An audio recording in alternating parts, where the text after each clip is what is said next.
Welcome into the Roundtable. Bill Priestley here with you. And the Biden administration unveiled on Monday a massive, and that's putting it lightly, plan to keep the supply chain resilient, and in terms of oversight and in terms of keeping ports as moving as efficiently as possible. Joining us to talk about it, we've got Randy Mullet, the senior advisor of Imaginnovate, and Lauren Smith, president of Skyline Policy Risk Group, joining us here today as well. Gentlemen, thanks so much for joining us. Randy, let me just start with you. I'll just open it up. Your reaction, we've had a couple days to kind of think about it, let it simmer. What do you think of the announcement the Biden administration has put forward? I think it's important for a couple reasons, but the biggest one is just the focus on supply chain. I'm really, really happy that they've involved an awful lot of departments with it. They're putting a lot of money and effort into it. My biggest concern is with every big government initiative, what's it really mean for us that are in the industry? And in this particular case, the information sharing is great. I'm not sure that these groups have any power at this point to really affect the supply chain. They can find out a lot about it and they can collect a lot of data, but what does that really mean for those of us in the business? I'm not quite sure yet. Lauren, same question to you. What was your initial reaction, maybe now that you've had a couple days to think about it and let it simmer? What do you think about it now? I think that this is helpful stuff. This generally does show, a useful focus on the supply chain, as Randy indicated. It's a very important item for the Department of Transportation, for the administration as a whole to be thinking about in terms of how we keep freight moving. We do have, a new position at the Department of Transportation, a new assistant secretary for multimodal freight. And for those outside the DC bubble, an assistant secretary is essentially a director level position that oversees an office. In this case, it's a new office. So, Randy, let's talk about that flow just a little bit in terms of that plan. Obviously, you've got you started out with a number of retailers that were part of it. That number has certainly grown. Large retailers like Walmart have also agreed to become part of it. Again, it's all data and everybody gets to see it, but also you got to pay to play. If you want to get in on that, you've got to support your own data in and of yourself as well. What do you think of this option? Obviously, some of the big players like it and want to be part of it. Yeah, this is something that basically GE supply chain had a system that would do this a decade or so ago. And because of the concerns about data and protection of sources and things like that, and who was going to be the broker of it, it really didn't go anywhere, though it generated a whole lot of interest. Having the government, having the U.S. government act as the arbitrator of this is a really, really important step in letting it happen. I looked into the flow data, the publicly available stuff about it to see who the contractor was on it, because I really wondered if they were just repurposing the GE software for this program. I couldn't find out who the contractor is. Same question to you, Lauren, in terms of being able to, well, you got to pay to play to get a hold of the actual data in and of itself, but also it seems to be a very valuable commodity. Oh, for sure. Understanding, what's moving where. I think we're going to have to see how that plays out over time. I mean, I'm a little guarded. I think optimistically taking incremental steps forward, that's good. This is something where we need to see a determined focus from the administration. I don't think that this is earth-shattering stuff right now.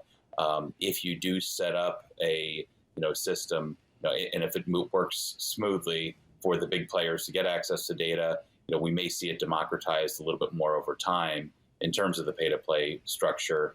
But I would tell us all, no, we don't get too excited. We just sort of try to keep moving in the right direction, and hopefully that's what the policymakers are doing here. Yeah. That certainly seems like, at least at the moment, what's going on as well.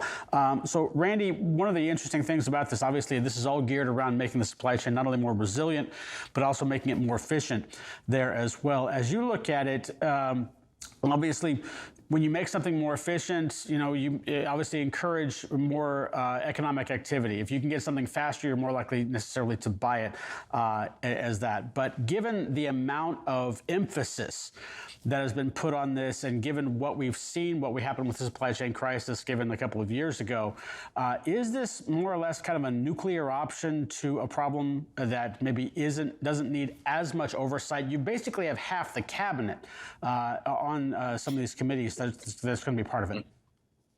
So this White House Council on Supply Chain Resilience is what you're referring to, with half the cabinet members involved. When I looked at the membership, the thing that struck me was nobody knows anything about freight or supply chain. So I'm not confident that, other than convening really high-level people to pay attention to what their staffs tell them, that this is really meaningful. I think a lot of this has to do with how are we implementing the Inflation Reduction Act and all of the supply chain initiatives that were in that. We're entering a presidential year. How do I use this to refocus on something that President Biden, and my administration did, and get it off of some of the stuff that people are yelling at me about? So there's a lot of different things that go into this. I think that this notion of, is it a lot of late to the party after the fact? I think that commercial supply chains have solved a lot of these issues. And there's some other issues that just aren't going to be solved. If the ports in LA, Long Beach don't work 24/7, it really doesn't matter what the government wants to do. There'll be bottlenecks from time to time. Yeah, there's definitely going to be things that you can't necessarily plan for. Lauren, looking at that there as well, in terms of, obviously, again, making things more efficient. If you can get something faster, you can buy it, or you should buy it, or at least the impetus is there to certainly get it there quicker to you. But is this too much of a solution, in quotations, to the problem that we're seeing right now? Yeah, I mean, the purpose of the press release is to really inflate the importance and relevance, and this is true of any press release. You get a lot of people in the room. Randy's right; it's a huge list of cabinet agencies, and true, the Labor Department is relevant to supply chain. The Department of Agriculture is relevant to supply chain, but getting departments to give each other money is almost impossible. I was at the Department of Transportation. There was a program where we were talking to HHS. And they were like, oh, yeah, it's really interesting. Thanks for telling us about it. Would you be willing to maybe kick in a couple $100,000 for this initiative? Oh, heavens, no. No, we won't be giving you any money for that. And so, I think where government can be valuable, and I think where a White House initiative can be valuable, is in the convening power. You're bringing folks together to focus them on a problem and figure out within their own cubby holes what is it they have under their statutes and their budgets, where maybe they can move some things around and maybe put something into a particular policy direction, but they're not really going to be joining forces. They're going to be working separately, and so people should understand that that's how it actually works. Like, they can organize it a little bit better, and that's important, and they can convene attention on a given problem, and that's important, and that's helpful. And I think that's what I'm really watching here, and I think that's it's a positive, it's a mildly positive movement. Randy, is there anything worth exercising caution over here? I know that some people, perhaps maybe of a more conservative nature, might say, well, this is government getting too involved in the economy and the capitalist system as it is. I mean, we can handle our own problems. Do you see any problems that may be seen coming down the line as this is implemented? Yeah, I really didn't in the data and the information that's been passed out so far, because other than this convening power and protecting data that they can share among the participants that choose to participate in the flow system, there was no ability or there's no enforcement, or there's nothing actionable other than giving away some money. And if they're happy to give away money, they'll also be happy to have hooks tied to that money. But those are all by choice. So I really didn't have any concerns about this. I love the fact that the government is paying attention to freight. Lauren, same thing to you. Are there any things that you see down the line that could be headwinds or issues as this thing, again, continues to grow and mature? Well, I think that this is because there's no regulation here. There's not a regulatory mandate. This doesn't increase or decrease total government spending or total departmental, we talk about the Department of Transportation, total departmental spending. That's going to be determined by Congress in the infrastructure bill. And so really the question here is data. I think that this is a part of the larger data story, data privacy, data control, data transparency.